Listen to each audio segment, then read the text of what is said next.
Happy Sunday, fun day. Welcome, crypto fam, to the #1 daily Bitcoin pod. In today's show, I'll be breaking down the latest Bitcoin technical analysis and quoting the high priest of Bitcoin, Max Keiser. Bitcoin is trading at a 99% discount, adjusted for the fiat money apocalypse.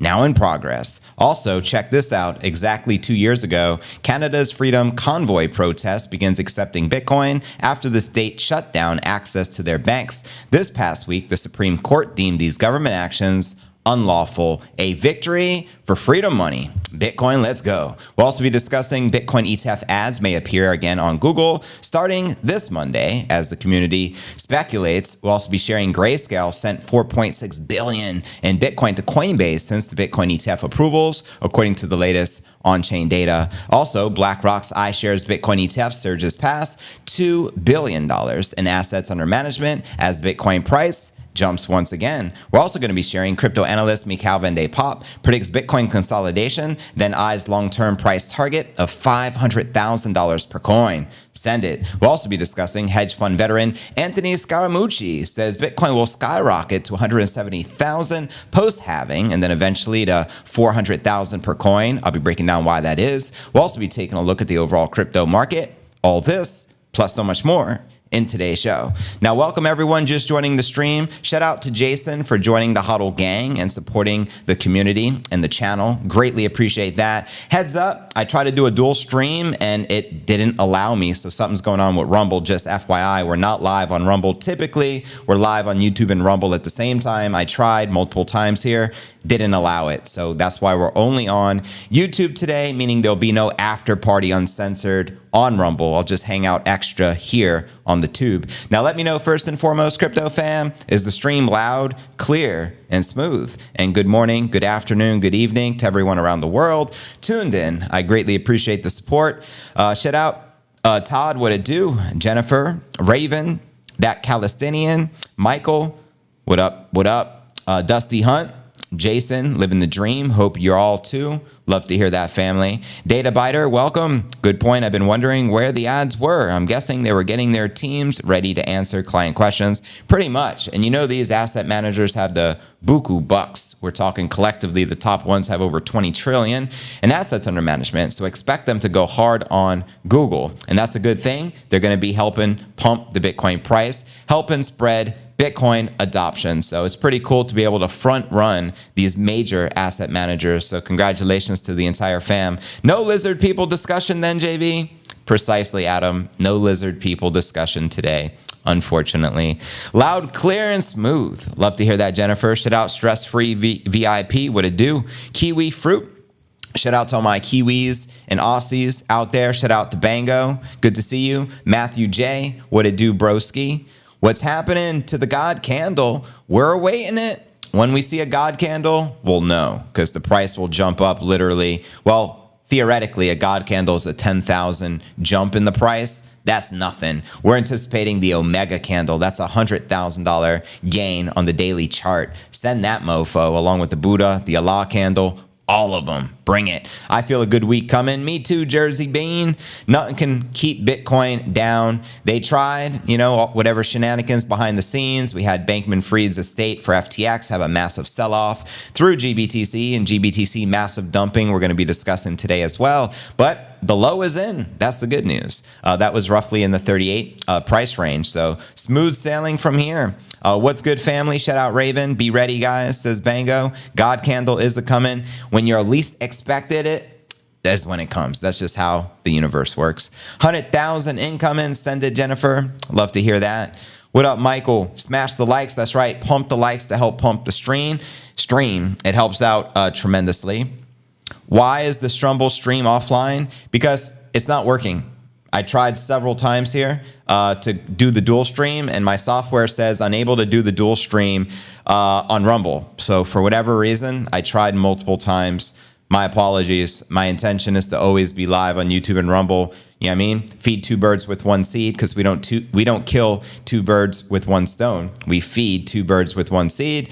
But sometimes, you know, you got to do what you got to do and make the best of it. I'll watch the first 30 minutes after you're done saying hi to everybody. Cheers, Alro. And hey, I know you're exaggerating. Typically, it's 10 minutes. 10 minutes in of intro is when we start the show. Why? Because you guys love it. So it's all about you guys here in the chat. JV live on air in WV. Where is WV? I don't know what that stands for. Protect our borders. There you go. We just had $1 million Bitcoin like a couple of days ago, and now got 2,400,000 from $1 million. Keith, JV, I'm feeling like these titles are clickbait. Are you serious? No clickbait. Want the definition of clickbait? That's when the title is something that's not even relevant to the content. Today's title is the feature story of the day of Anthony Scaramucci predicting Bitcoin hitting 170,000 in the short term after the halving, and then long term 400,000. So I'm going to be covering that today. I'm also going to be covering Calvin A. Pop predicting Bitcoin consolidating short term and hitting 500,000 long term. Shout out to Don. So these predictions aren't short term. So get that out of your system, family. But whatever. If you want to call it clickbait, so be it. I am the most bullish Bitcoin content creator, and I have been for the past 5 years. Even during the bear market, when everyone was writing Bitcoin off, doom and gloom, we're going to crash to zero, I was still hitting you guys with those $1 million price predictions because JV is long-term. I'm not a short-term gentleman. I'm here for the long haul, family. If you haven't figured that out yet, now you know. West Virginia, appreciate that. Sir, can you please tell us anything about Dogecoin, Mars, Elon? No, we don't discuss Dogecoin or Doge Mars or Elon coins here, really, honestly. To me, they're all a gimmick coin designed for the creators to get rich and everyone else to get rugged. But that's just my opinion. Bitcoin pumpers, let's go. Don't let these guys keep you off from rocking. Man, I mean, my feelings are so hurt. I was thinking maybe I'd take a vacation this week. But no, I'm just playing. It's all good. I appreciate the good, the bad, and the ugly. Just keep it 100 with me. I'll keep it 100 with you. So all good. Oh yeah, it's football. It's like the finals are here, right? You guys watching football? My brother was telling me there's only 4 teams left. I haven't watched football since like the days of Jerry Rice. I used to like San Francisco back in the day. It was like Joe Montana, Jerry Rice. Very long time ago, family. Dogecoin is over, bro. Get with the program. You made a killing off it, though. Word. Doge forever, says Flying Tiger. You should put for $400,000 Bitcoin incoming in the future. No, thank you. You run your own podcast, and you can create your titles how you choose to create them. You know what I mean? I don't want you to tell me what to make my titles. That's for sure. JV, single mine is the only reps butt coin. Marcus, what up, family? I am a programmer. Do you think that Doge is dead? I didn't say that. Doge will be alive as long as Elon continues to shill it. The moment he stops and dumps his bags, I'm pretty sure it will die, in my opinion. Bitcoin goes 1 million. Well, we all know Bitcoin's going to 1 million. The question is, by when? That's the $1 million question, family. What do you guys think? JV, if you go on vacation, you have to take us with you. At least 5-minute stream every other day. We want to see JV in his native vacay environments.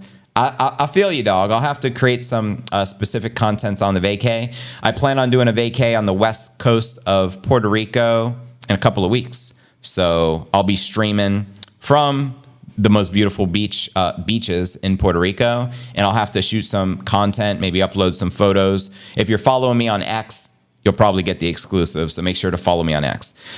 First best is Bitcoin. The second best, Bitcoin Cash. Oh, hell no. Here's what Sailor has to say. Which one's the best crypto asset? Well, Bitcoin's the best crypto asset. Okay. What's the second best? There is no second best. I'm not saying I'm number one. I'm sorry, I lied. I'm number 1, 2, 3, 4, and 5. So you already know. ICP is going to rip. Right on. Ryan Bass, I appreciate you sharing. Marcus, 2030.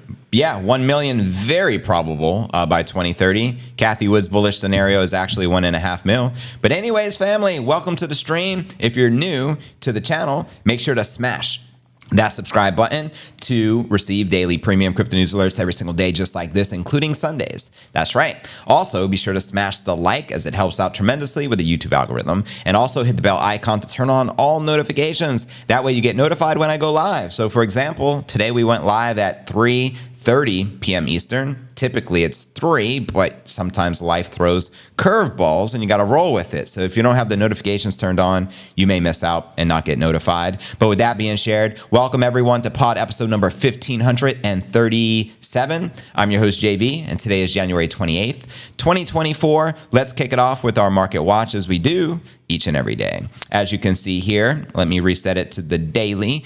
You can see Bitcoin trading just above 42,000, not too shabby. We have Ether trading just above 2,200, BNB trading above $305, and XRP trading above $52. But actually, the cryptos in the green today are AVAX up 6%, Cardano, and Solana. And zooming out on the monthly to get a broader perspective, you can see Bitcoin down 1.6%, Ether down roughly 4%, XRP a big loser, down 17%, along with Cardano down 21%, BNB down 6%, and Solana actually 7.6%.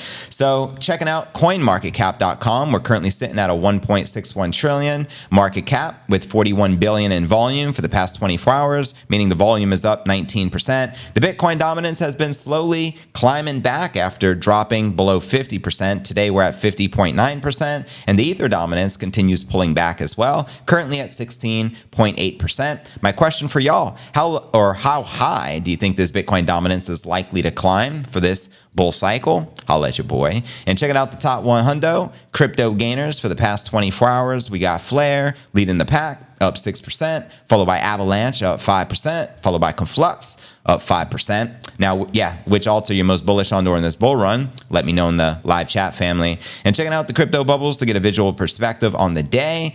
It's a bloodbath. Most of them are correcting.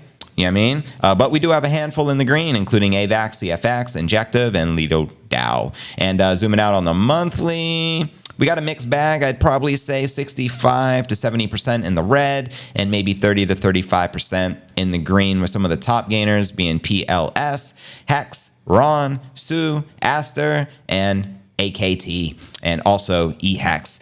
And checking out the Crypto Greed and Fear Index, we're currently rated a 54, which is neutral. Yesterday, 55. Last week, 56. And last month, a 65 in greed. And now checking out the Bitcoin halving clock, we're only 80 days away from the biggest event for the past 4 years in the crypto sphere, and that's Bitcoin halving. That's what's up. Now, how many of you are anticipating fireworks this halving cycle? Holla at your boy. And that scheduled time frame at this time is set to take place April 18th, 2024. Again, only 80 days out. Now, how many of you have experienced the halving before? The previous halving was in 2020, and then the following year in 2021, we hit the all-time high, currently in place at 69,000. And the previous halving before that was all the way back. That was in 2016. And then in 2017, we had the run up to $20,000, which was the high for a few years until that next halving. Now, typically we add a 0, another digit, to the end of the price action each and every halving every 4 years. Hypothetically speaking, if we were to do that again this cycle from today's price action, that would be a $420,000 Bitcoin price. So happy 420. Now, if we hit from the high, the 69,000, added a 0 from there, hypothetically speaking, we'd be at $690,000 per coin for a cycle peak. I think that's a little high, but it's possible. But I think more probable, we typically see a peak this cycle somewhere between 220,000 and 500,000 per coin. 500,000 being a more bullish scenario, and 220, in my opinion, being a more bearish scenario. But let me know your thoughts, family. Welcome, everyone. Pump the likes to pump the stream. Shout out Yahim, Marcus, what it do? Nick, April 18th, my B-Day. That's what's up. I'm hoping we can have a double celebration. You know I'll be live on that day. So hoping to celebrate Nick's birthday along with the halving. That'd be pretty epic. My first halving, says Yahim. You're in for a treat. Mom, I am on TV. I am programmer. That's right. Everyone who drops a comment is on TV right now. So note that, because each episode gets a lot of views. So you already know. Trolls got no roles. Don't give them your time on Matrix. I like that. I've been following Bitcoin since the beginning, but I only got in 2020. Wow. So when you say the beginning, are we talking about Genesis block beginning, like 2009? Because that's phenomenal if that's the case. I learned about Bitcoin in 2017 and immediately got in. So I couldn't imagine watching it for years. I can't see 100,000 happening until next year, says Alex. Right on. So you're saying cycle peak 100K. I think we can hit 100K this year in 2024. And I think we have a double top in 2025 where it's multiple six figures. You know what I mean? I'm very optimistic. When Bitcoin hits 420, will it be an indica or a sativa 420? Most definitely going to be indica. If I was to choose, I'd like to see it push over 46,000, but I am ready to case it goes to 40. That's right. Always have a plan. You know what I mean? Because we can't predict the short-term volatility. We express and expect mass volatility as we do every cycle leading up and after. So if you're prepared for all the scenarios, like hypothetically, if we drop, what are you going to do to take advantage of it? Are you going to stack more sats, BTFD, like the smart money? And if we rip, do you have a position right now where you'll feel confident and good about where you're at? Because as we rip, hypothetically speaking, let's say we hit a new all-time high, price discovery mode, 70,000 above and beyond, and now you're stuck on the sidelines and you don't have a position, that wouldn't be smart. So position yourselves while you can, knowing we're going to have the most significant event occur for the past 4 years, which is the Bitcoin halving, family. I watched since 2010. I never understood. I never got in. Now it's late, but I got my moon bags. Right on, family. And it's not too late now. It's just all perspective. People will be saying it's too late in 10 years, saying, oh, I wish I was 10 years ago buying Bitcoin at 41,000 on that stream with JV. You know what I mean? So it's all perspective. Plan on keep buying. That's what's up. I keep DCAing. That's the name of the games. That's what the smart money does. I don't think we drop. I think we're going to hit this week 45, 46. Send it. 49 being the local top for the past roughly 2 years. The top in 2025, I think more than likely we hit the cycle peak next year. However, if things change and this cycle doesn't rhyme, then we could peak out this year. There's really no telling because we're living in unprecedented times. The debt of the world and GDP, United States, like it's insane. What did we talk about the other day? Like $30 trillion worth of debt, and that's expected to be it's about to triple, right? The way they're printing money. So anything can happen. Hyperinflation could happen. The death of the dollar can happen, right? We've experienced in many other countries around the world, Argentina, you know what I mean? We have Javier Milei there. We may have more nation state adoption this year. Maybe a country with a big population, like Argentina has roughly 40 million. What if they adopted Bitcoin as a legal tender? That'd be a pretty big deal. And there's many other countries. There could be Mexico. There could be Panama, Suriname, etc. I am famous, Keith. Hey, I'm all in. There's nothing to do but enjoy. Welcome, Laura. Let's pray together for the crypto gods to be gentle and humble. Amen. And what I tell specifically young people is even if you aren't ever going to be a whole coiner because you don't have that kind of income yet, you will still find the best savings in Bitcoin. Smart man, data biter. That's what I've been teaching people as well. Treat Bitcoin as a savings account. Don't use a whatever banking savings account. You're going to lose to inflation and your buying power is mathematically guaranteed to decrease. The buying power, which is the purchasing power of Bitcoin, is mathematically guaranteed to increase over time. So Bitcoin is the ultimate savings account. And I would encourage anyone to save in Bitcoin. And also, if you have the opportunity to get paid in Bitcoin, and if you can't get paid in Bitcoin for whatever reason, then whatever you're saving, convert it into Bitcoin. Don't save in US dollars. You're not going to be helping yourself because you're going to be losing to the melting ice cube. You already know. Shout out to Ab Orlin. Appreciate you tuning in. Let's hope for a super cycle now that institutional money has begun arriving. For the first time, retail was able to front run Wall Street. Amen to that. And doesn't it feel good? Congrats to all of y'all, man. This is a pretty big deal. We beat Wall Street. We beat the banks. We beat the largest asset managers in the world who ultimately control the world, the BlackRock. So it feels pretty good knowing that.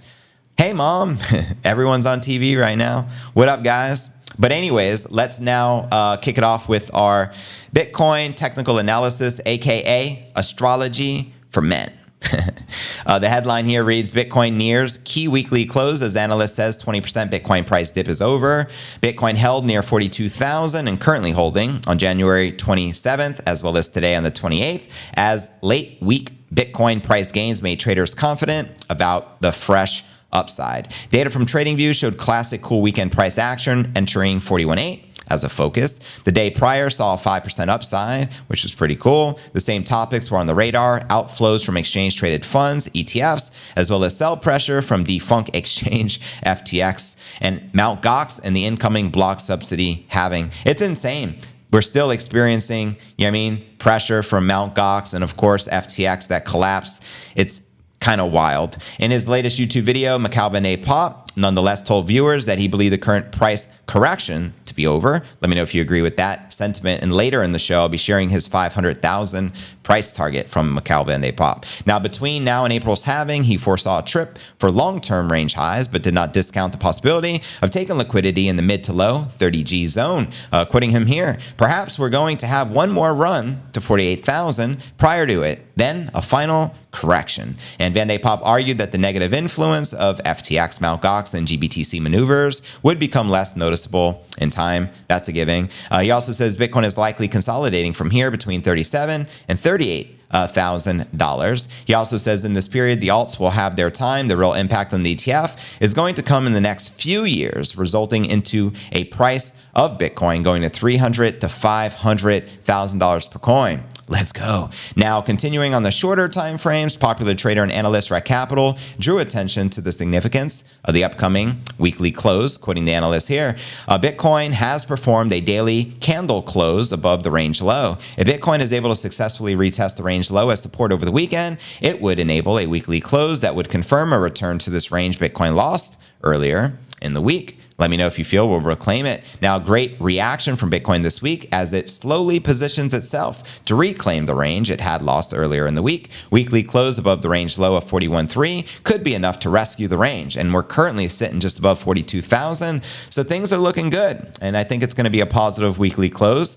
What are your thoughts? And quoting the high priest, Bitcoin is trading at a 99% discount adjusted for the fiat money apocalypse now in progress. Tell him. He also tweeted here after hearing about Bitcoin for the first time in 2011 at $2.30. Let that sink in. "I instantly predicted the current fight Bitcoiners are having with governments around the world, an example, Jamie the Tapeworm Diamond, and immediately knew we were going to win." Tell him. This is the epic Kaiser Report episode where it was the first international TV coverage of Bitcoin. And then someone asked him, I don't know if it was in this thread, but in one of the threads, "Max, I thought you got in at $1. And he said, "I did," because at the time he did the episode, it may have been whatever, or heard about it, $2.30, but there's fluctuations in price called volatility. So he said he did buy at $1, just FYI. And as shared here from Rizzo, exactly 2 years ago today, Canada's Freedom Convoys protest begins accepting Bitcoin after the state shut down access to their banks. This past week, the Supreme Court deemed these government actions unlawful. You hear that, Justin Trudeau? Yeah, communist. A victory for the freedom money. Amen. Nothing can stop Bitcoin, and kudos to those truckers, because remember, they were trying to raise money and then they were getting shut down and everyone was shutting them down. But the only thing that they couldn't shut down, this corrupt government, was Bitcoin. So amen. Long live the king. That gets me excited to know we have unconfiscatable money that the forces of evil cannot destroy, like everything else in our lives they like to destroy. You know what I mean? Shout out Flying Tiger, what it do? BNB is dead, says Todd. Caps lock, bro. Bitcoiner that enjoys a little weekend quadding. Right on. Kronos is not dead. You guys are arguing here, I see. 50,000, says Jennifer. Send it. I'm still optimistic. We can hit 50 Gs in February. I was hoping to hit it in January, but I didn't anticipate FTX offloading their estate. I didn't anticipate GBTC mass dumping onto the market as the ETFs were going live. And now, hindsight, this was all orchestrated, in my opinion. What do you guys think? I still got a bag of CRO. That's what's up. Don't mean it's any good. Dirty. I actually had CRO before it became CRO. It was called another token, and then they renamed it after the launch of their exchange. Interesting, right? Tuckers are coming to my neck of the woods in convoys. 10 different National Guards. What? Are also coming to support Texas. That's what's up. I hear there's a lot of stuff going on right now in Texas. More power to them for standing up against the corrupt powers that be, I guess, on a federal level, right? So kudos to Texas and everyone standing for freedom. United we stand, divided we fall. Dankness shall not prevail. Bitcoin is the moon. Oh, darkness. I was already talking about dankness. Shout out to Digital Dankness, by the way, our moderator. But yeah, darkness shall not prevail. Amen. Tiger Mad, name calling, FSBF. He needs to go trade some fish. That's right. He be slanging mackerel in the prison cell as a form of currency. Like real talk. That was like a news headline a few weeks back. Orchestrated, says Jaheim. I agree with you, big dog. 50,000 before I finally get out of the frickin' hospital. Send it. And wishing you many blessings and a speedy recovery, family.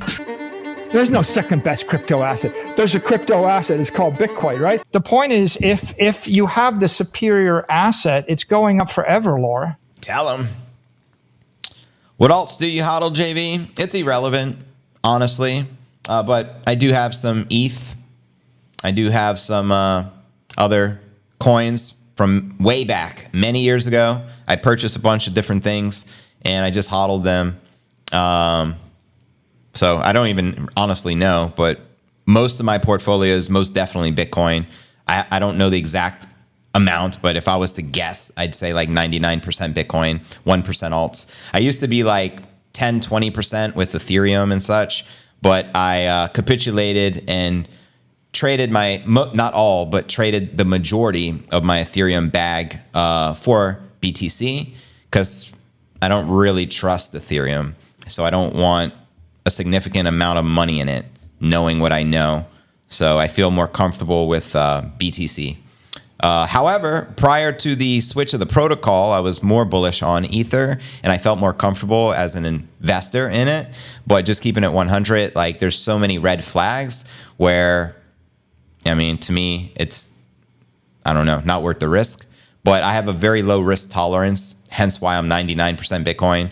I think the majority of people are like 50% Bitcoin, maybe 50% alts, but my risk tolerance is very low. And I think the longer you're in the game, you'll have a lower risk tolerance as well because you'll understand the game being played.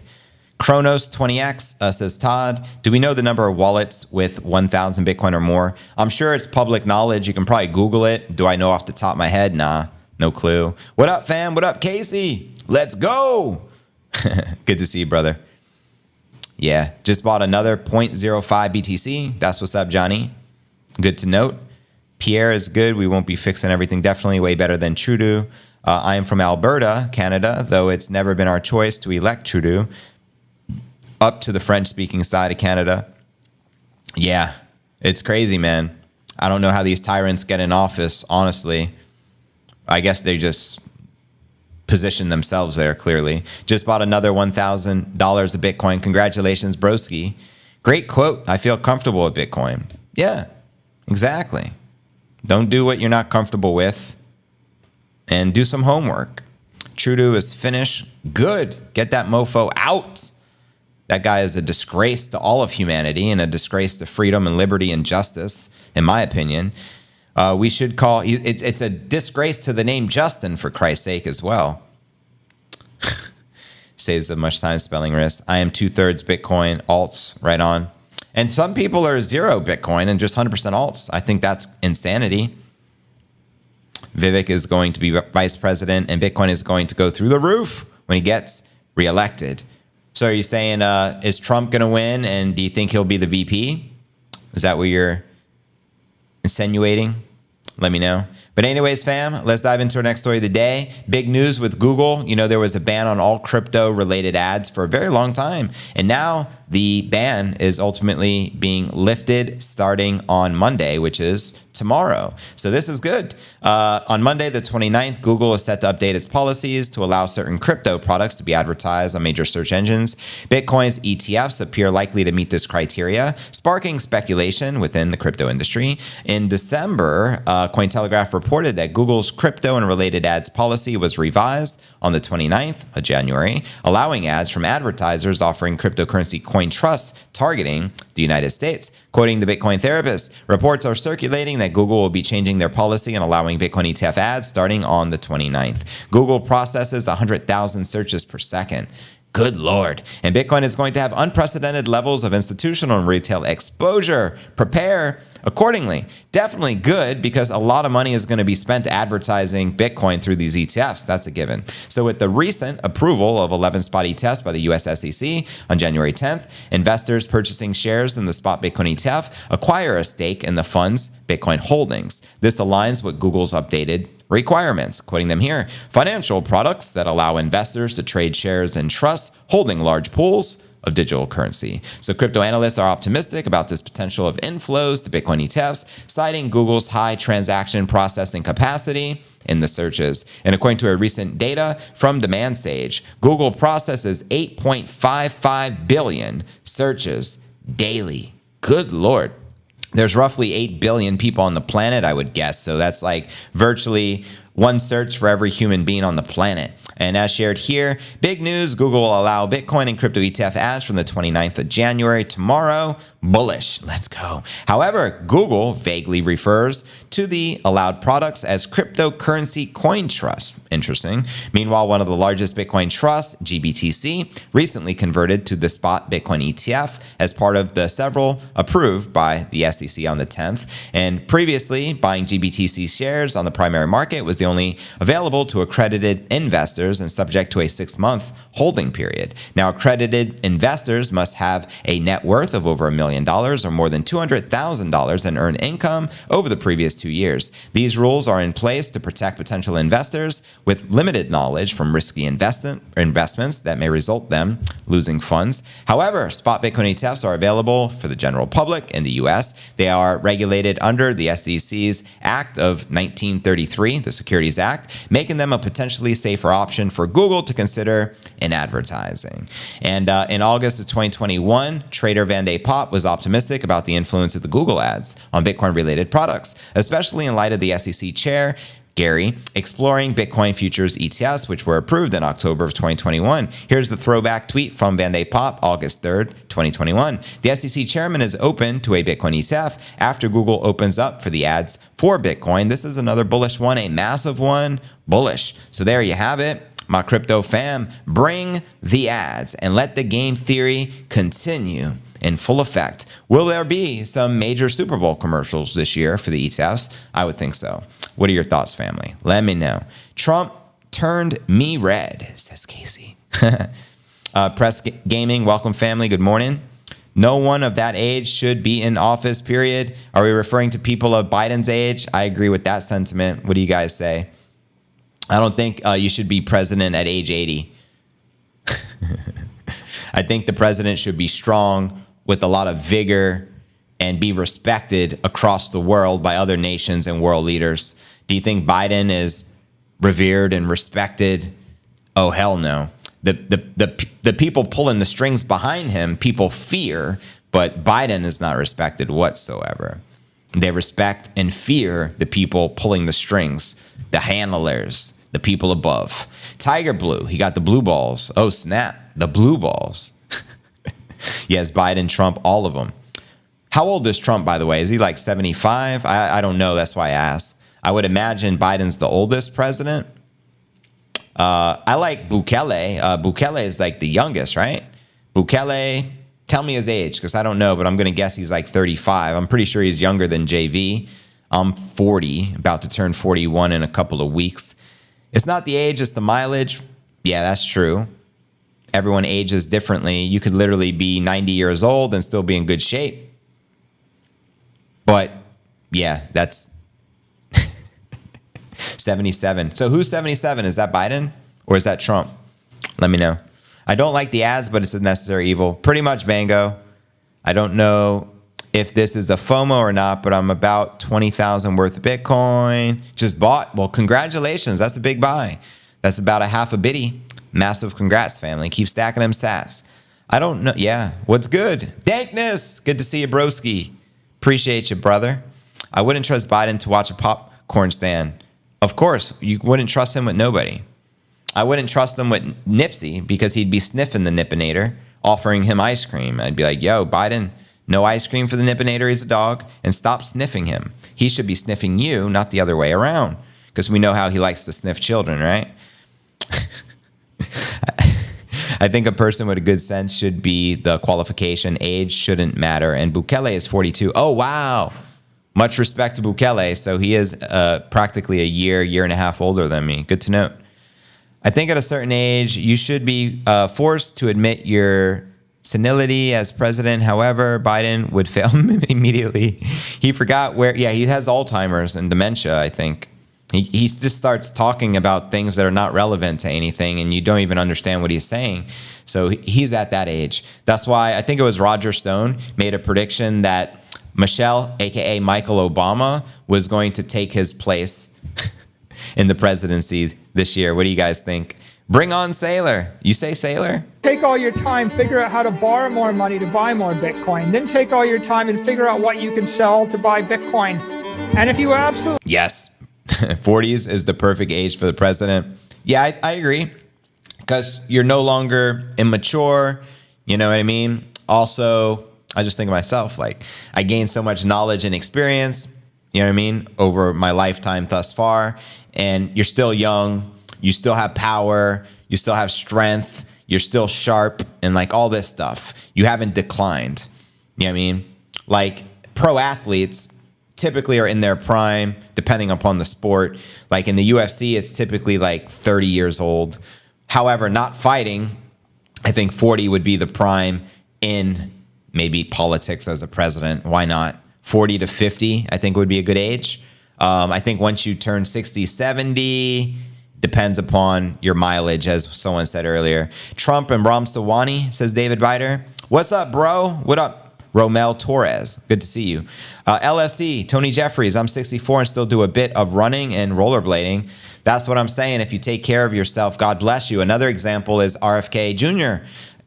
I don't know his age, but you guys maybe 60 or something, but he's cranking out push-ups, pull-ups. I'm like, whoa, respect. I'd like to see a match between Biden and Trump at rock, paper, and scissors. Oh, snap. Rock, paper, scissors. Biden would be like, then they'd be like, what is that signal? You know what I mean? Soccer player physique is the best. Hey, JV, you think Satoshi? What about him? What about Satoshi? Someone say Satoshi? Kronos 2024. What up, Eric? Let me know what you mean with that statement. Would sell one day? No, Satoshi will never sell.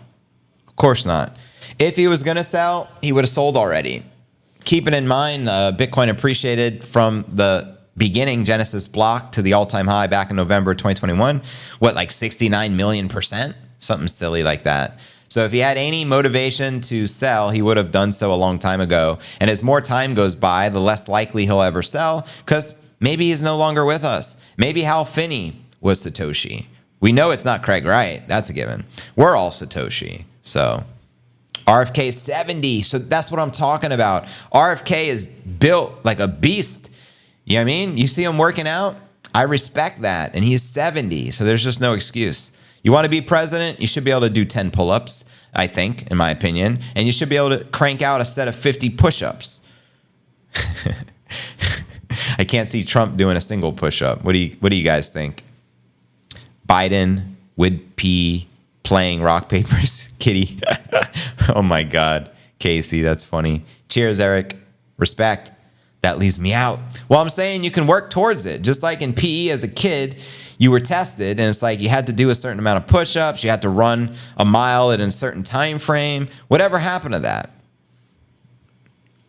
They should have personal trainers. They should wake up. They should actually do things like maybe go in the sauna or run or do something to help their health, to make sure they're going to be around, to be able to maintain their presidency. 10 pull-ups, nowhere will be able to do that. Are you serious? Man, I bet you RFK can, because I seen him do it. RFK can do a lot of push-ups and a lot of pull-ups because I seen videos of him doing it. So you can't say it's impossible. It just means you got to challenge yourself. Anyone can do it. You got to challenge yourself. If you're overweight, that's motivation to lose some weight, because the more weight you are, the harder it is going to be to do that pull-up. Maybe Satoshi holds 1.1 million Bitcoin to crash the corrupt banking industry when it consumes all the Bitcoin. I'd be happy with an honest politician. Man, honestly, the only honest president I know with integrity, in my opinion, in the world is Bukele. I can't say that for any other president. Granted, I don't know all the presidents, but I know I know organized crime in Rico and how that ish goes down. I grew up in an Italian household, so every mafia film, book, story I know of. You know what I mean? And it's no different. It's organized crime at the top. But anyways, family, let's dive into our next story of the day. Pump the likes to pump the stream. We still got a lot to share. Here's the latest with GBTC, the Grayscale Bitcoin Trust, which once held 620,000 Bitcoin, but after the major dumpage, they're probably closer to 500,000 right now. So anyways, yeah, they just dumped 4.6 billion since the ETFs. So Grayscale has deposited, oh, this is actually the transfer. Sorry, this is the transfer to Coinbase, I guess, in order to dump. They deposited billions of dollars worth of Bitcoin to Coinbase since the approval of the ETFs, as on-chain data shows. Blockchain tracking firm Look On-Chain says that on Friday, Grayscale deposited $411 million into Bitcoin and Coinbase Prime, the crypto exchange's platform that caters to institutional clients. The deposit added to an already large stream of Bitcoin deposits from Grayscale, which according to Look On-Chain now totals over 4.64 billion since the ETF approvals. And even after the massive deposits, Grayscale remains the third largest holder of Bitcoin to the tune 502,000 BTC, worth over $20 billion, which ultimately means they still hold roughly half the amount of Bitcoin that Satoshi, the Bitcoin creator, holds. And while Grayscale's Coinbase deposits are presumably putting sell pressure on Bitcoin, data gathered by crypto analyst Invest Answers suggests the launch of the ETFs is overall bullish for the King Crypto. Shout out to Invest Answers, by the way. Quoting him here, the good news, number one, BlackRock has nearly $2 billion in assets under management. And after Friday, we'll have 50,000 BTC. Number two, Fidelity grows faster than BlackRock. Fidelity customers love Bitcoin more. Number three, if you remove Grayscale, on average, $550 million per day are rolling into the Bitcoin ETFs. Quite a lot of volume, breaking all records in ETF history, by the way, fam. Number four, if you remove Grayscale, these ETFs sucked in 140,000 BTC. Now, keep in mind, these Bitcoin ETF BTC can be confiscated by any government, especially the United States, if they had some sort of executive order in the name of national security. We're going to take all of the Bitcoin and replace it with a CBDC. Just saying, prepare for the unexpected. Max has been blowing the whistle on that. He knows they have ill intentions.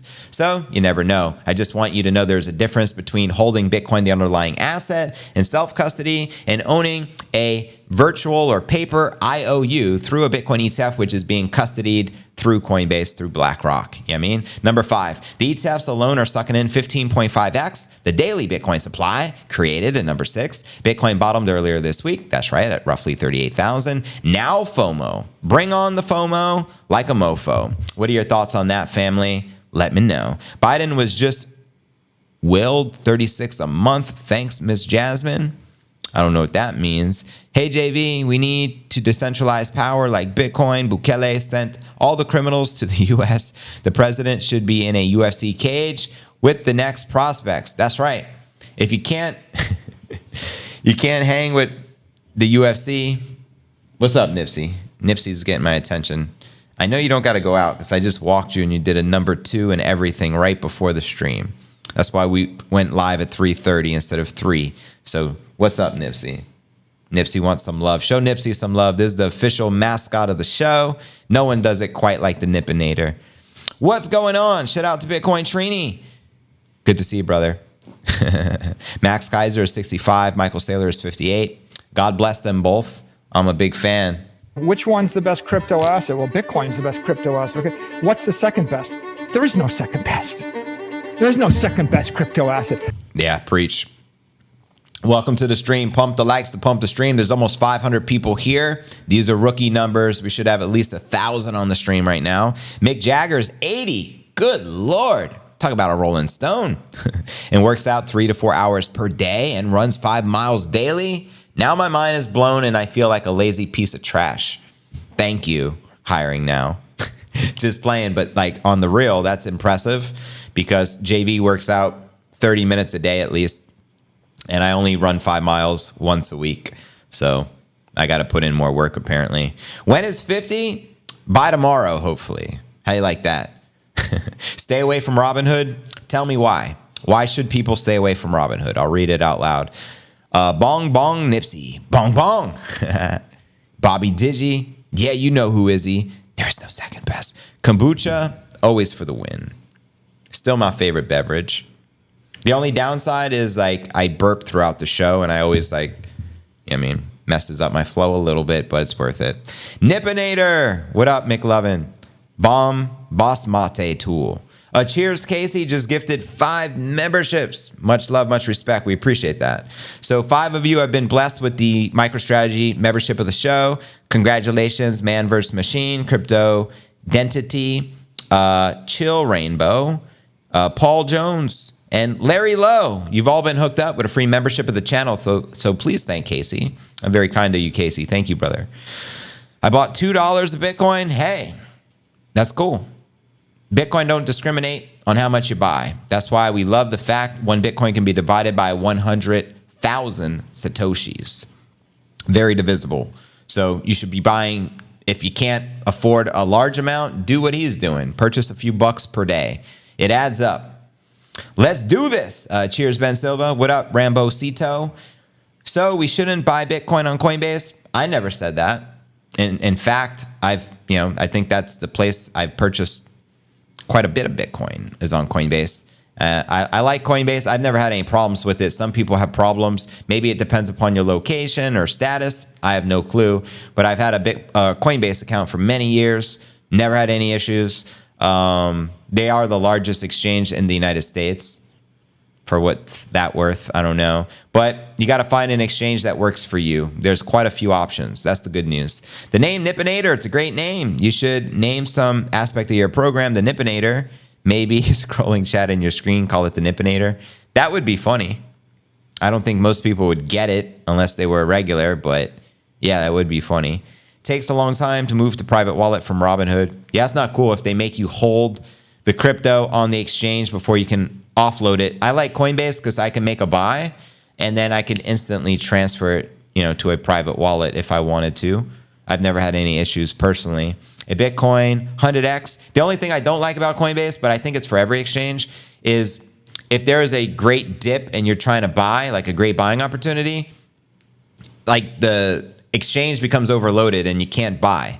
And and vice versa. When Bitcoin's at an all-time high, if you're trying to buy or sell, it's like it freezes up and you can't make your trade. I hate when that happens. And I remember previous cycles, it would happen all the time. So I'm just like, ugh, crap. I use Coinbase debit card. They pay me back in Bitcoin rewards. That's pretty cool. Why not earn some Bitcoin rewards if you're going to make purchases anyway, right? What if nearly everyone in the world bought $2 of Bitcoin? Whoa, 8 billion people. That'd be 16 billion. Wow. Let's go. There's the burp I was telling you about. Coinbase fees are quite high. I went to buy 1 ETH the other day and it was almost $100 a fee. Yeah, the fees, I think they're comparable to some of the other exchanges, but definitely you're paying for convenience on Coinbase. I think the cheapest exchange in the States, from my understanding that Dankness shared with me in a video, is Kraken. Kraken has amongst the lowest transaction fees that you're going to find in an exchange in the United States. Coinbase is about 5,000 Bitcoin away from holding 1 million. Whoa, that's pretty impressive. That's a lot of bitty. And of course, they're accumulating Bitcoin so fast because look at BlackRock, they're the custodian. So it only makes sense. You can create an award given out occasionally, maybe for the great chat post. Call the great post a Nipsey on the Nipinator. Nearly everyone would have to have a brain, so that would never happen. What if like a rich person who believed in philanthropy, like real philanthropy and not population control philanthropy, and I know you know what I'm talking about. This ain't Rumble, so I can't get too specific, but read between the lines here. They'd be able to do it because the richest people in the world have hundreds of billions of dollars. I'm not even going to mention any names. But if they wanted to gift every single human being in the world $2 worth of Bitcoin, they could do that. It's possible. However, true philanthropy is very rare. I see it in people like Mr. Beast, the largest YouTuber, but I don't see it in all the people who pretend to be philanthropists. The term philanthropy, I believe, was created after, in the early 1900s. I don't know if the term was created, but it became popular. In the early 1900s, after, I think it was John D. Rockefeller, the creator of Standard Oil, he would do things to try to get the love of the public because he was actually kind of quite of an evil man behind the scenes. So they used philanthropy to ultimately trick and deceive the public. And it's the same thing most philanthropists do nowadays. Like these wealthiest people on paper on the planet. Yeah, I'm a philanthropist. I want to save all the children in Africa, so therefore I'm going to do this to them. Meanwhile, they do the complete opposite and do nothing but harm people, but they say it's in the name of philanthropy. So there's not too many true philanthropists out there, if you know what I mean. Even look at Bankman-Fried. He claimed to be behind this movement called effective altruism. Altruism means ultimately doing the right thing for humanity because it's the right thing to do with no ulterior motive. Meanwhile, he was the biggest scam artist in history. Multi-billion-dollar fraud he was running, ultimately a Ponzi scheme. So that's just another example. Coinbase has an advanced trader mode. The fees are lower, that's right. And you can make limit orders, which are better. Right on. They do have like something you can pay for monthly, I think. I don't know what it's called now. At one point, it was like Coinbase One. I don't know if that's now. And then they had something Coinbase Pro back in the day, I remember, but it's no longer Coinbase Pro. They rename it and redo it. Yeah, exactly, Tim. But I'm on the tube, so I refrain from even saying his name because I can't bring up his name without saying something really bad about him. It's like hard for me to do. You're even doubting Mr. Beast? I just know his intentions, at least from the beginning, are pure because I seen him come up as a YouTuber with no views and no support. And then he just started doing philanthropic things like giving away all the sponsorship money to homeless people. And then he started to blow up. And now he still gives and gives and gives and builds wells in Africa. I see he does a lot of good on the planet. What are some of the bad things he does? I don't know. So that's why I refer to him as good. The only bad thing is now his best friend is a trans, and there is a transgender agenda if you haven't realized it. And so that's not good. But besides that, I don't know of any evil he is doing like depopulation or anything. So until then, I look at him as a good guy in the world.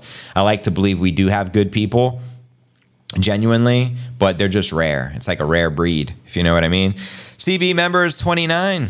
What are you referring to there? Coinbase? I don't have a problem with people making money while they're doing philanthropy.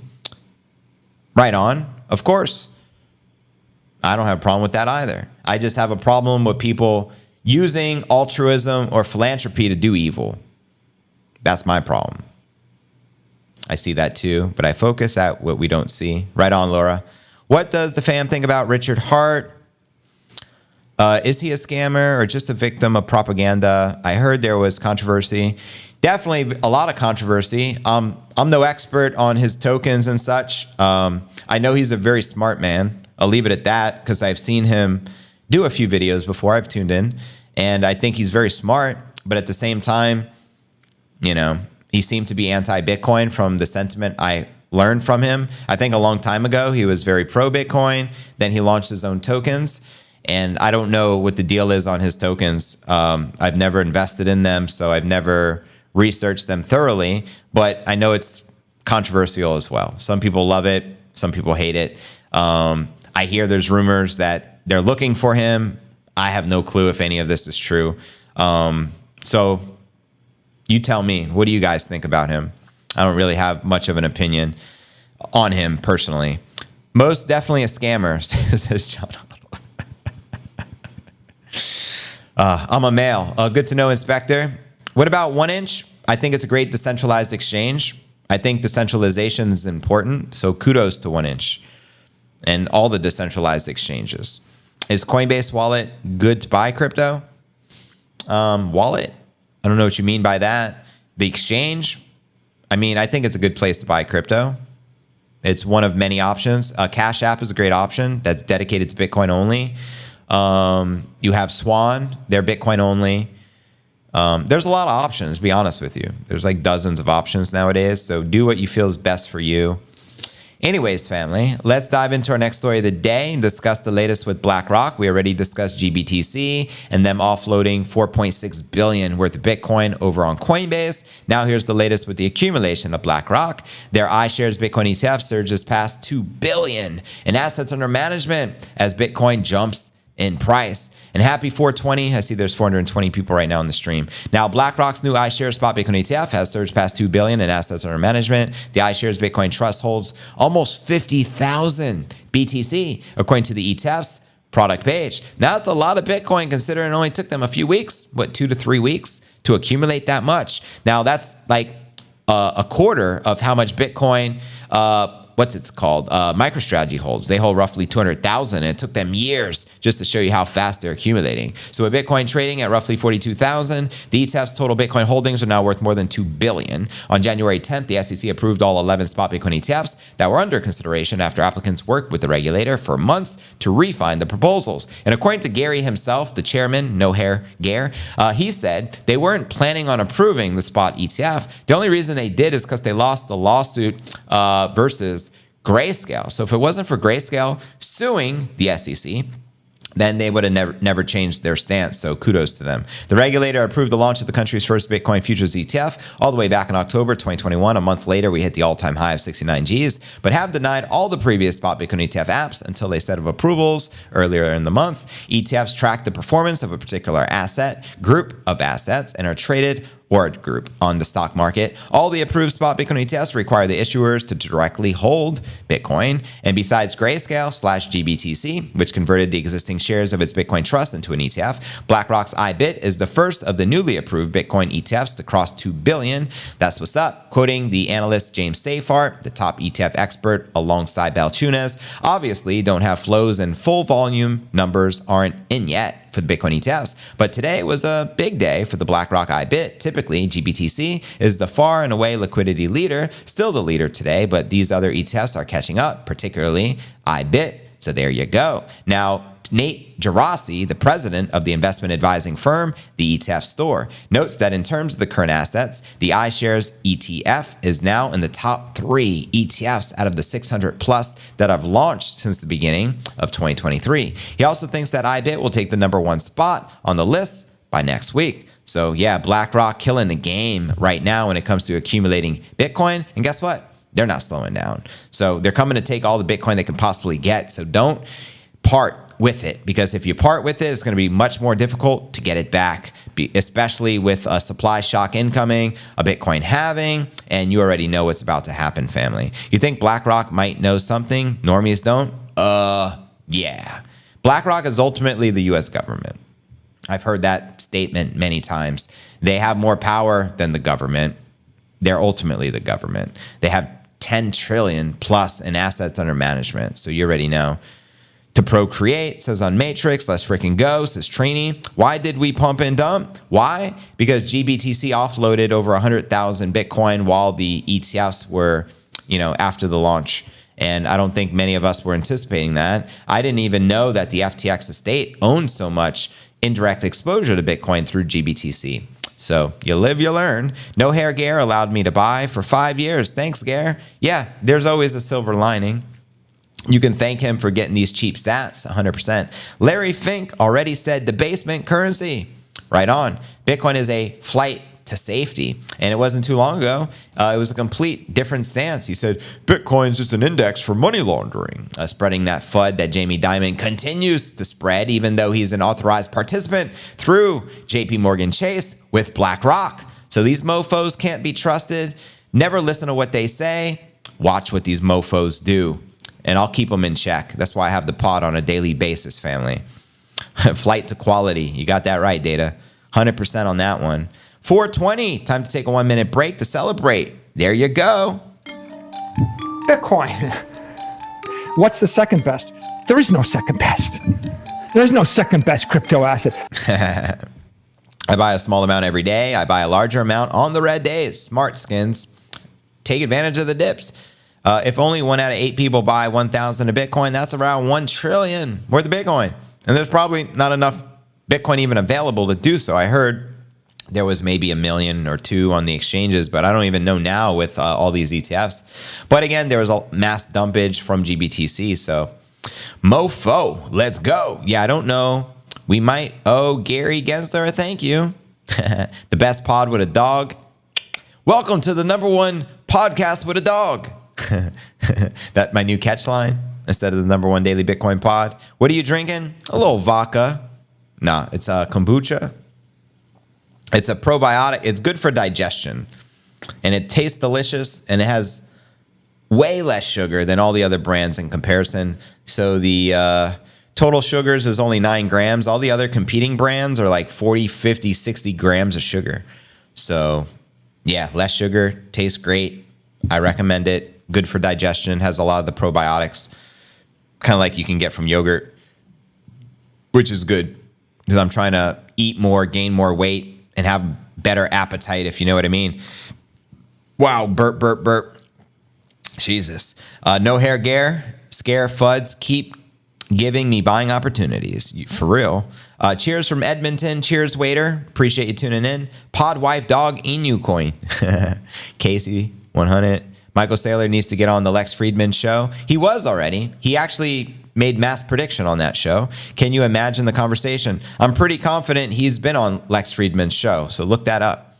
I recall him on it. I can be wrong. Correct me if I'm wrong, but I'm guessing my memory serves me correct, so double check into that. Richard Hart is the best man in crypto, says Kiwi Fruit. Right on. Everyone's entitled to their own opinion.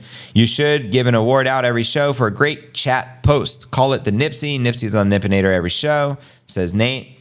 I like the idea. We were doing a comment of the day, and I was just posting it on X every day. Oh, wow, I didn't realize that. Yeah.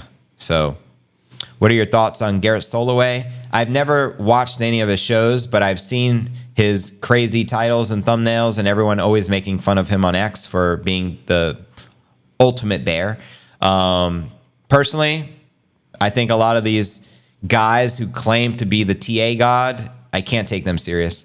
In my opinion, TA is not always, but it's just speculation or BS, in my opinion.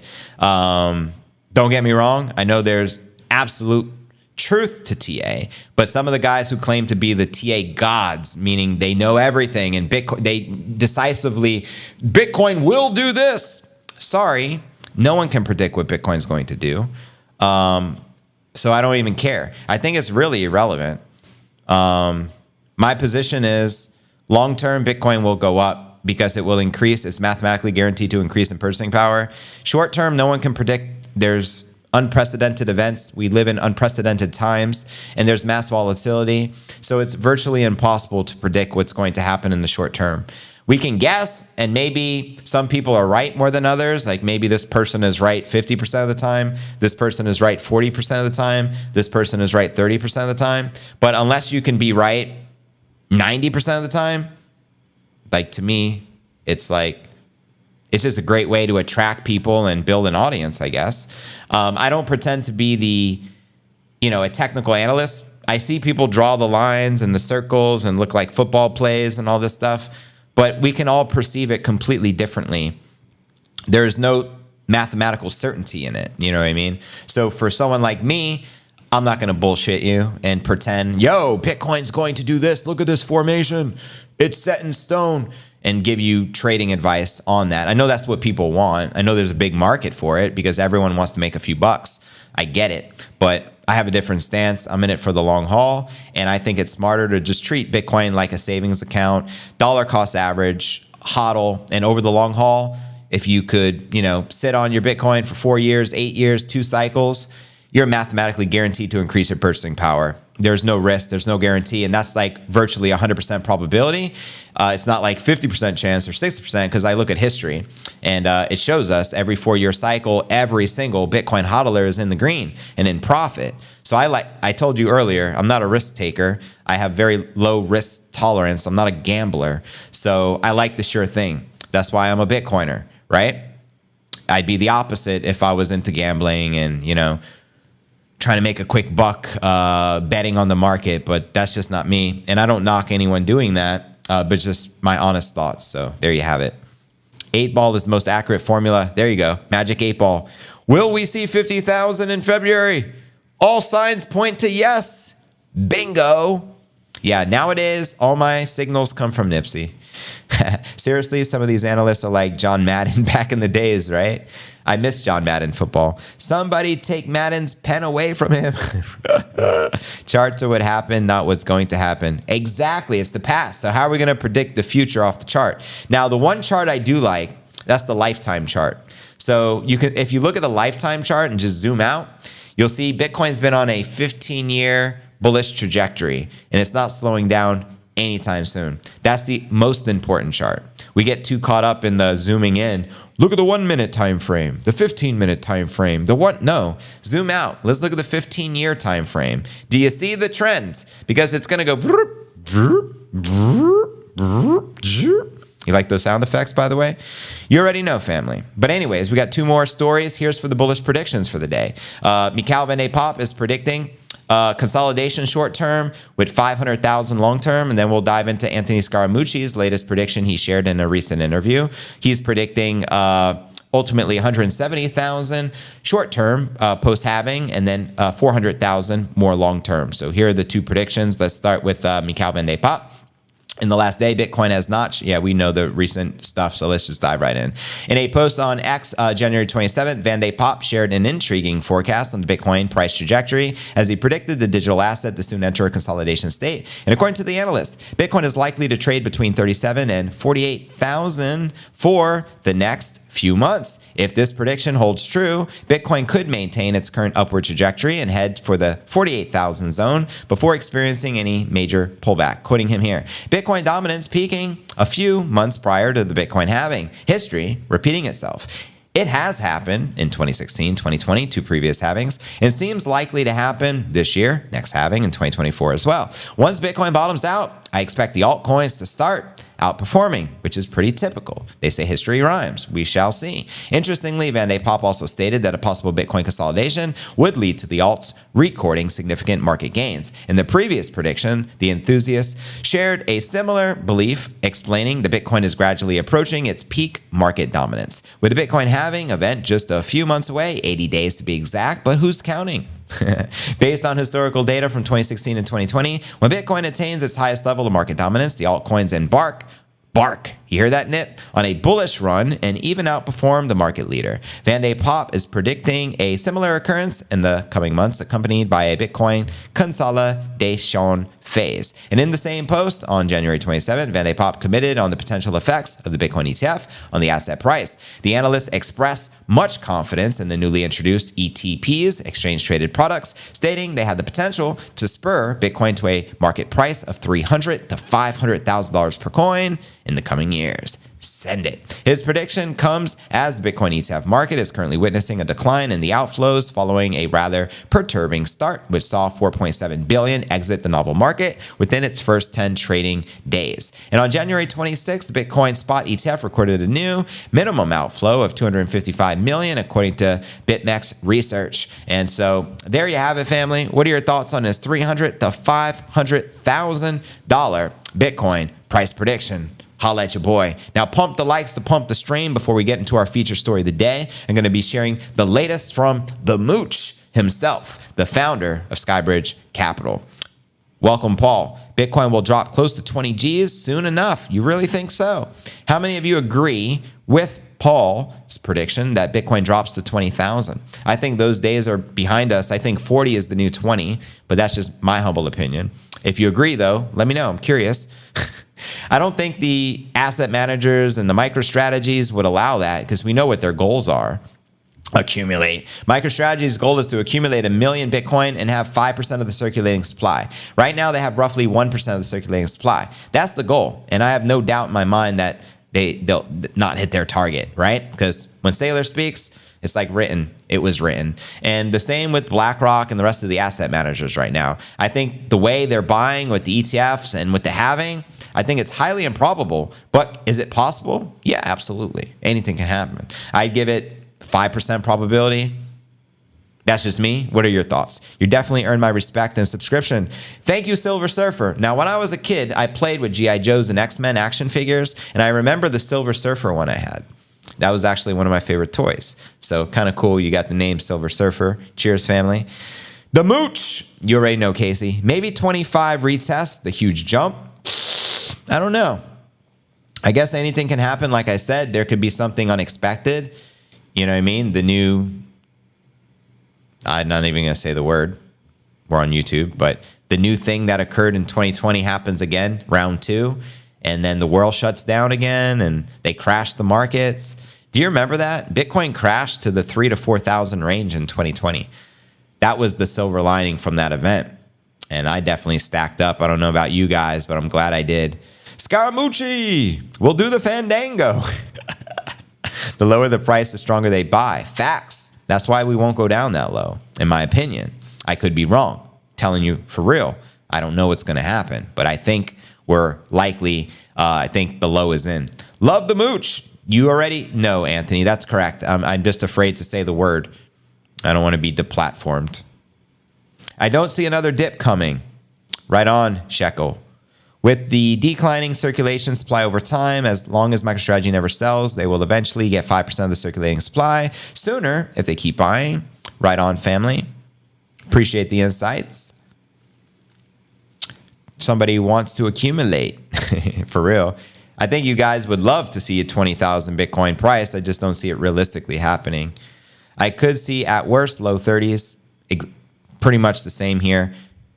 Because we already hit 38, we bounced pretty strong. So the low may be in, but if we revisit, yeah, maybe 34, 36,000. I can't see it even going to 30,000. I think that's unrealistic. But again, who knows short term? I can't predict the short term. I just know long term, we're going to be higher than we previously were the last cycle because that's what history shows us. We have had a healthy 21% correction, which is normal. Good point. It is normal. There's a crypto asset. It's called Bitcoin, right? Right? There's no second best, okay? I think there'll be a wick down to take out the longs. Yeah, the market maker is always doing their trickery and witchcraft and sorcery. Why did Bitcoin price plummet to 16 when the FTX collapsed? I understand FTT dumping. Wasn't it more resilient? Yeah, pretty much. I think they were colluding with the regulators and they were attacking it. And that was one of the ways they attacked it. They were dumping and offloading all of the Bitcoin on their exchange. So you, as a user of the exchange, would upload your Bitcoin and then they would send it to Alameda Research and then they would dump it on the open market and they would suppress it. Anytime Bitcoin achieved over 20,000, they would dump all the Bitcoin they had to suppress the price. I believe they were colluding with the higher ups, but that's just me. Let me know, family. But anyways, let's now dive into our feature story of the day. Anthony Scaramucci, founder of Skybridge Capital, is predicting a $400,000 Bitcoin price. Here's the latest from the mooch himself. Headline reads here, hedge fund veteran Anthony Scaramucci says Bitcoin will skyrocket to 170,000 per coin after the halving. Here's why, along with his long-term forecast. Skybridge Capital founder, the mooch, believes the Bitcoin could witness a conservative rally of over 300% in the coming months. Keyword, conservative. That's not the bull rally. That's his conservative prediction of a rally. Just FYI. In the interview with crypto influencer Scott Melker, the Wolf of Wall Street, the hedge fund veteran says it would not be out of the ordinary for Bitcoin to skyrocket to 170,000 per coin after its upcoming halving in April, set to take place in 80 days on April 18th. Let's go. When the miner rewards get cut in half. And according to the mooch, data shows the Bitcoin tends to print a cycle top that's 4 times higher than the halving price, as he shares here. You mentioned my $170,000 prediction. That's a data-dependent prediction. Go back and look at the Bitcoin halving cycles. The day that Bitcoin halves, multiply it by 4, 18 months later, and it's been uncanny. That's been the price of Bitcoin. And I am using a 35,000 number at the halving, and that's conservative. So he believes Bitcoin will be trading at 35,000 around the time of the halving on that conservative prediction, FYI. Let's say we're at 50,000 April by the time of the halving, then it's a $200,000 handle. But let's say we're at 60,000 by the time of the halving,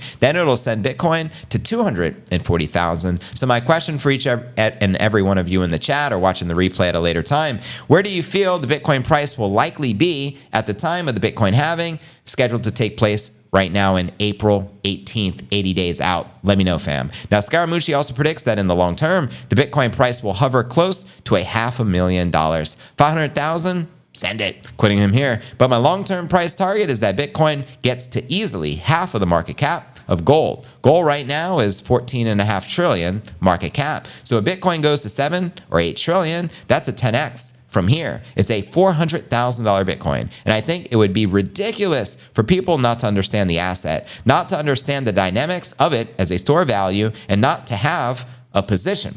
If you agree with that sentiment, let me know. And what are your thoughts surrounding Bitcoin 10xing or conquering half the market cap of gold? I personally think that's conservative. I think Bitcoin will tap the entire market cap of gold because it doesn't make sense to hold the precious metal when you have the apex predator. And I virtually feel that all these assets are going to trend towards zero against Bitcoin because it's superior. It's the superior form of asset, Laura. So hence why it's going up forever. And to watch the video Scaramucci did with Scott Melker, check the show notes below the video in the description. And also want to discuss real quick the stock to flow model. The stock to flow shows Bitcoin hovering between 100,000 per coin and $1 million per coin post 2024 halving, and by the time of the next halving in 2028. Now, granted, that's a pretty wide gap, but it just goes to show you the potential of what's truly possible for the King Crypto. Anything can happen. You can't put a ceiling on the Bitcoin price because there's no bottom to the fiat crap they continue to print. You know what I mean? They're going to continue to print money until the wheels fall off, until they devalue the dollar at such a high level that they have to launch a central bank digital currency known as a CBDC. We all know it's going through the pipeline. It doesn't matter if Donald Trump says, if I'm elected president, I'll make sure they don't create a CBDC. It's already created. It's been planned over 10 years ago. It's a coming. There's nothing anyone can do to stop that, including any president from any nation. The CBDCs are here. The pilots have already rolled out. They're a coming, and they're going to replace US fiat dollars and turn us into a paperless society, hence central bank digital currency. But what's the doomsday surrounding CBDCs? They're going to enslave humanity through it, the same way they enslave humanity through the dollar, but on a more extreme level. How? Programmable money. What can go wrong? You have a programmable digital dollar that can be set with an expiration date. They can limit what you can buy. It's going to be tied to your social credit scores. And I'm not even going to get any deeper into that because we're on YouTube and it's heavily censored. But you know what's coming down the pipeline, family. So Bitcoin is the antidote to the CBDCs. If you don't hold any Bitcoin, you will be enslaved with the rest of the population. Very unfortunately, but this is their plan. They may also seize all the Bitcoin ETF BTC. Maybe they'll accumulate millions of the Bitcoin and then boom, the government has it in their possession. And that was maybe the play from day one. You can't underestimate your enemy. And clearly the enemies, the dark forces out there, are not gonna go out without a fight. What I shared earlier, a Max Kaiser quote, I wanna repeat it. Here we go. Max said, I shared this earlier, after hearing about Bitcoin for the first time in 2011 at $2.30, I instantly predicted the current fight Bitcoiners are having with governments around the world and Jamie Dimon, and immediately knew we were going to win. So don't think they're just gonna bow down and accept, because Bitcoin decapitates the head from the central banking cartels that control the world. You guys know this, hence why you're Bitcoiners.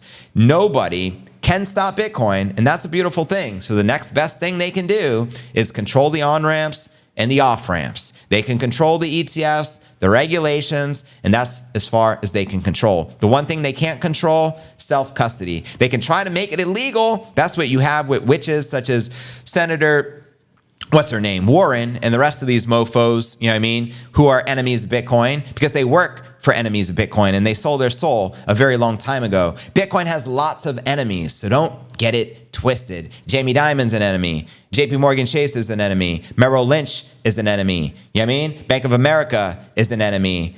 Binance, Janet Yellen is an enemy. Christine Lagarde is an enemy. You know what I mean? Many enemies. So don't underestimate your enemies, fam. And with that being shared, let's dive into our Q&A session. Appreciate y'all. I'm going to sip on some more kombucha. And we're not on Rumble today. I tried to do Rumble. For some reason, it wouldn't allow the dual stream. It said can't stream on Rumble. I tried 3 or 4 times before going live. So at least we're here, right, family? Now I can take a breath. The only CBD I consume comes with THC. Preach! Love CBD. Hate CBDC. We're in a financial war, and we have been for over a decade. Don't let anyone tell you otherwise. Preach! Some people don't recognize that because they believe the mainstream propaganda and all the heads and talking suits. Correct on thing, JB. The US dollar became the world's reserve currency after much of the world was destroyed during World War II. Back then, it provided stability and was a good thing. Not so much now. Appreciate that. Bitcoin is anti-confiscatable for the good reason. MOTB system will start after the CBDC is done. Tapeworm, you knucklehead. Why are your enemies buying Bitcoin? Precisely. Binance. It's Binance. I'm Janet Yellen. It's Binance. Yeah, Liz Warren, thank you. No love for that sorcerer, if you know what I mean. I think I'm going to print a cool t-shirt that says CBDCs is better than CBDCs. Oh, CBGBs. I see it now. That's funny. InfoWars. Yeah, shout out to Mr. Jones. Bitcoin is the antidote. It is. Without Bitcoin, humanity wouldn't have much hope. That's why I believe Max Kaiser's quote, the Bitcoin is God hacking humanity, is giving us a tool, a weapon, right, in a positive way to use to maintain wealth and not get confiscated and not be controlled. I already know my social credit score is going to be negative 200. Like, what do you expect? I preach the truth every day for the past 5 years. So if I didn't have Bitcoin, I'd be enslaved, guaranteed. Psychedelics and what does that say in Bitcoin? That's the life. Yeah, what did Terrence McKenna say? The shrooms are God's little helpers. If you want to destroy a company, but 51% of its stocks and make bad decisions, there you go. Jennifer says, nice club. Satoshi Nakamura. So where does the Nakamura come from? Oh, who said that? If someone said that, referred to Satoshi as Nakamura, and we were cracking up a few weeks back. I forgot who it was. 42 G's incoming, baby. Let's hope it gets to climbing. Send it. Nakamoto. Okay. There was someone, I think in government or something, they're like, Satoshi Nakamura is just going to change the code. Maybe it was Jamie Dimon. I don't remember. Classic, though. You gotta love Satoshi, man. That's what makes Bitcoin Bitcoin. If they didn't have a creator that was anonymous, there'd be no Bitcoin. He'd be in prison, then it would have shut down the network and confiscated the nodes. Who knows, right? It would have been an attack vector is the point. And that's why there'll never be a second best cryptocurrency, because there's going to be attack vectors. No one can do what Satoshi did. It was done one time, done deal. The Bitcoin Shuffle and the Nipsey, 2 line dances. We can all do at the 100K party. That's right. Thanks for the reminder. When Bitcoin smashes 100,000, which we all know is inevitable, 100K fiesta in Puerto Rico, you're all invited. Join the Discord for more details. Discord.cryptonewsalerts.net.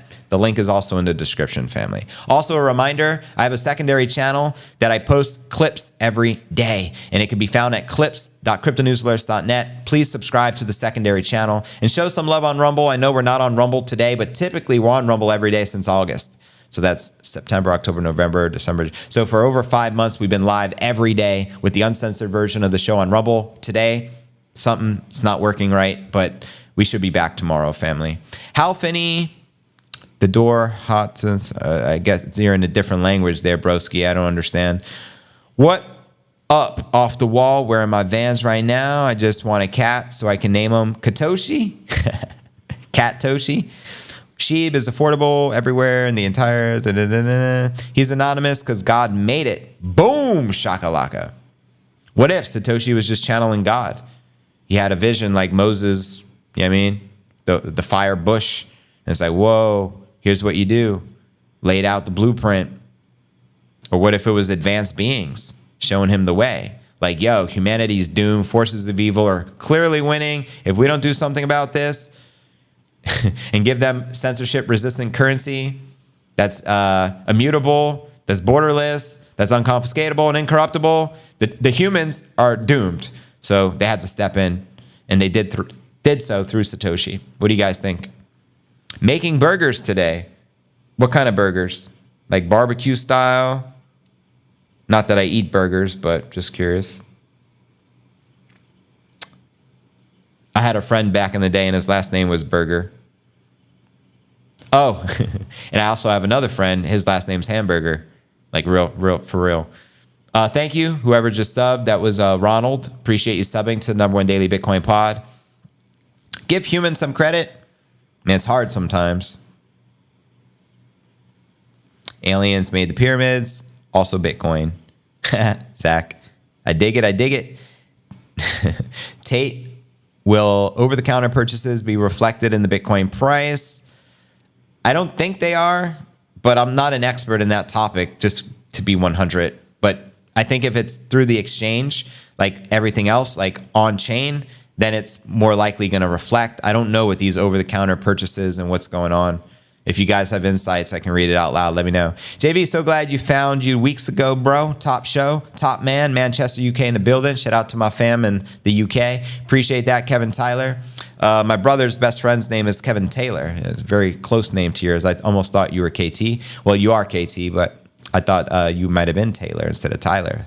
I appreciate your support, brother. Jennifer, 42,500 next. We were at 42.5 just yesterday. And then we corrected some. I think Monday we can continue our pumpage. What do you guys think? What do you guys predict? Let me know. Maybe we are the aliens. Well, we are aliens if there are other races, because it just means from a different, different planet or different place. I actually can't tell you how I feel about this topic because we're on YouTube. If we were on Rumble right now, I don't hold back. I tell you how I really feel and what I truly believe. But certain topics, these platforms serve as gatekeepers for the truth. And there's a handful of topics you really got to be very careful talking about, if you know what I mean. OTC trades do not affect the price, but the diminishing supply of the OTC purchases will eventually affect. Thank you, the spot price. Appreciate that, Wayne. Bruce Wayne, Batman. Hal Finney indicates that he was murdered in the 3E quarter of 2007 and therefore did not announce the protocol in 08. Are you being for real? Murdered? I thought he had like cancer or something. Vanilla Sky, thank you for subbing, family. One day archaeologists might see references to Bitcoin. We'll have no idea what it is. Pump it up. Oh yeah. Where are we at? Pump it up. Pump it up, don't you know? Pump it up. You've got to pump it up. Cheers to Nader. Appreciate you subbing to the number one daily Bitcoin pod, family. Respect. Hey JB. I am known as KT. That's what's up. Or Mooncat in some circles. I dig it. I like both your nicknames there. I'll have to call you KT. But Mooncat, I dig Mooncat. That's pretty dope. CBDC equals Mark of the Beast. Preach. Now, Mark of the Beast comes in many forms. We're on YouTube, though, so I won't tell you what the other forms are, but I think you guys can figure it out. Diamond is Satoshi. Imagine that. Jamie Dimon. Oh, hell no. No way in hell he's Satoshi. Also, interestingly, Satoshi uses a British speech pattern accent in all of his, things that he's on, all the forums and such. So a lot of people believe he is from like the UK or Britain. Now, Adam Back is actually from the UK, and he is obviously an early, he invented Hashcash, and it was some of the technology that he invented, which was implemented to create Bitcoin. So he had a part. If not Satoshi, he played a vital role. Even Max Kaiser, I think it was like in 96 or 97, invented digital currencies through the Hollywood Stock Exchange. So Max is another guy some people believe to be Satoshi. Alex Jones believes it, for what that's worth. He said that. We know you're Satoshi, Max. Bitcoin was created by Gavin Anderson. Says Lo-Fi Cat. Where's Gavin now? I don't really know of him. I've heard the name many times in the circles. Is he still alive? Let me know. I did a AI analysis on the writing pattern. Oh, really? What did it come up with, family? Stuart Haber. I haven't heard of that name. So are you saying Stuart could be Satoshi? I should make that my ringtone. Satoshi might be Julian Assange. Wow. Coder hacker. Is he still locked up, Julian? It's sad. H. Rexa, what up, JB? Much love. The Kingdom of Saudi. What's your price prediction? Shout out to the Kingdom of Saudi Arabia. Appreciate y'all. For the end of 2024, where do you think we'll go by the halving? Man, that's a great question. For the halving, I haven't made a prediction on that yet. Adam Back made a bet that Bitcoin would hit 100,000 by March 31st, which is, the day before the month of the halving in April. I'm not that optimistic, but I'll give you a prediction for the year 2024. I do think we hit $100,000 this year. Next year, I think we hit the cycle peak. So I think where we end the year, I don't know, but I do think we'll hit 100,000. We'll maybe have a correction, but I think we're going to go parabolic, maybe a double cycle top in 2025. And I think we'll be somewhere between 222,000 and 500,000 per coin, cycle peak, with 222 being my bear scenario and 500 being my bull scenario. What do you guys think? Let me know. Hal Finney created Bitcoin. Didn't he do the first transaction? So if he didn't invent it, clearly must know who Satoshi is. Right? Or am I wrong? What do you guys think? Let me know. Steve Jobs, I've heard that theory as Satoshi. I don't believe it, but anything's possible, right? I know Wozniak is very bullish on Bitcoin. And I think it's because they put the Bitcoin white paper in the Apple devices. People are believing that. It's a possibility. You never know, man. I guess it'll always be a mystery. I don't know if they'll ever solve it. But I think that's a good thing it doesn't get solved. What do you guys think? Most cited authors, white paper, Stuart Haber. Oh, okay. And Scott Stametta. Wow. I don't even know who they are. I've read quotes that GBTC stops selling Bitcoin or slows so much that demand kicks in big. And there will be a quick run to the new all-time high before the halving. Right on. Appreciate you sharing, Nate. Hiccups, man. Or burps. Bell Labs. Hello, family. Mohammed, what it do from the Middle East, broski? Are the Saudis triggering this God candle? What's going on? Any updates? Hal Finney has a 85% match in Gavin Anderson. So tell me about this Gavin Anderson. Because is he still alive or what does he do now? I'd love to know. I'll research him, but I don't know. So that's why I asked. We all know Hal Finney allegedly passed. So what up, Kepler? What does IHS stand for? 100,000 before the halving. I dig it, Jennifer. I know it's a possibility. I'm not a firm believer that it will happen. So that's not my prediction, but I'd love for that to happen. I know it's possible. It's very possible. I hope Adam Back is right and wins the bet. That'd be pretty lit. Because 100,000 pre-halving, just imagine where we go post-halving. I mean, if we hit 100 pre-halving, post-halving, whew, game on. All I know is I'm going to keep stacking like crazy. Sub 6-digit BTC will look cheap after the cycle plays out, in my opinion. 100% with you, McLovin.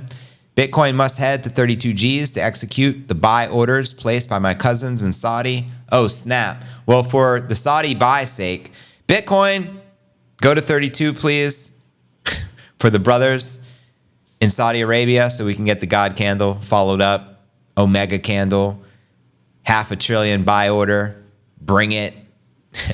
Hal Finney did pass away, not allegedly. Fact. Thank you. I just shared that because someone earlier said he didn't die, so he was probably just messing with me. I believed he died, but so many people fake their deaths nowadays. You never know. And that's another topic for a Rumble stream. Banksy is Satoshi, the artist. I hope Samson Mao is right. Oh, man, if Samson is right, we're heading to $1 million this year. I sure hope he's right. I think that'd be life-changing for everyone here, I would hope. Allah candle. That's right. My bad. Joke's on me then. Gary Cardone sold the real estate to buy Bitcoin. Smart man. Smart man. Real estate can be confiscated from you, family. You wouldn't want all your net worth in real estate. You can just take it from you. I guess if you're clever enough to set it up through trust and things, it'll be harder for them to take it away from you. But look at Andrew Tate. They confiscated $16 million worth of his assets, and they don't want to give it back. Still don't have it. The average price of a new car is more than 1 Bitcoin. Bitcoin is still cheap. Good point. Good point, fam. Satoshi is my roommate. The guy is crazy, man. Man. What if Satoshi wasn't a human being, but Satoshi was like some other form of intelligence? That'd be interesting as well. Like an entity you had to channel. Like any of you guys read The Law of One? I did a video on the Law of One, probably got hundreds of thousands of views 15, 20 years ago. But it's ultimately about an entity being channeled by the name of Ra. And it's actually like real life, not fake. You can do your own studies on it. But they channel this entity to get all the profound wisdom and answers to anything. All the biggest mysteries in the world, yada, yada, yada. So what if like Satoshi was an entity channeled and then someone took his text? I never shared this theory before. I'm just thinking of it on the spot, kind of like a freestyle for you guys. And what if the entity gave the information through a channeling because it didn't exist in this time space, you know what I mean? Like in the human physical flesh. And then someone would just take the text like a Hal Finney or somebody, Adam Back, whoever, irrelevant who, and then just posted it. And that's Satoshi. And therefore there is no Satoshi because he's not a human being. He's an entity that was being channeled. What are your thoughts on that? And if anyone read The Law of One, let me know. Probably one of the most life-changing books I read as a young man. Yeah, mind-boggling. Hence why I created a video on it. So do you think the FOMC at Wednesday will make the Bitcoin pump? Do you think Bitcoin will dump tomorrow because of the Grayscale sell-offs? Honestly, I don't know. We shall soon see. I really don't know. See you later. Cheers, Jennifer. Appreciate you. The Nephilim, Tech BTC. Crowley, seriously. My first ringtone, a Nokia 3210, was Cars by Gary Newman. I like to think we're going to pump this week, but again, TA, who knows? I can say that and we do the opposite. I don't know, so I just want to keep it 100. I just know long-term, you're in for a big surprise because Bitcoin is going to continue to outperform everything else in existence. Take that to the bank. All the cars confiscated from Andrew has not been returned. Correct. They haven't returned anything because it's a matrix attack. Clearly. But anyways, family, I've been streaming now for over an hour and a half. I appreciate you tuning into the stream. Tomorrow we'll be back. Same, actually, it'll probably be 3 p.m. Eastern, not 3:30. So more than likely be 3 p.m. Eastern.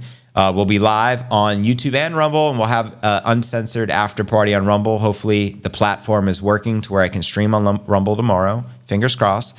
And I'll be back on the tube at 9 p.m. Eastern this evening for the edited version of the show. And how that works, I take this 90-minute stream.